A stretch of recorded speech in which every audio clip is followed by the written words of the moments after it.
amati mbégteeg bànneex di ànd ak yéen ñu tawlu ci 5M TV Sénégal jërë ngeen jëf.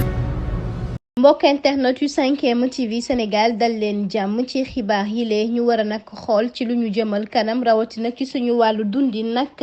ñun askanu Sénégal waaye mu mel ni sax ña ca bari ca ñoom wala rek wàllu nguur gi ñoom li ñu bëgg rek mooy opposition bi daal di lajj opposition boobee suñu waxantee dëgg rek nag depuis nag mars 2021 boobook léegi moom njiitu réew mi ak nag gouvernement wam ka mu teg gët rek mooy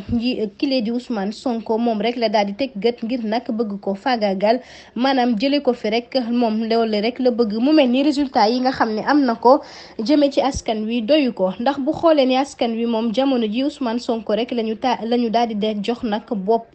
moom rek la ñuy waxal suñu xel nag dem ci ki nga xam ni moom mooy nag Moussa Soumbounou moom ngi nga xam ni nag moom dafa doon xeex nag jëm rek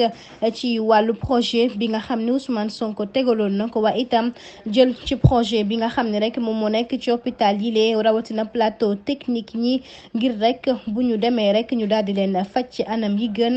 El Malick Ndiaye moo xamle lu ñu mel.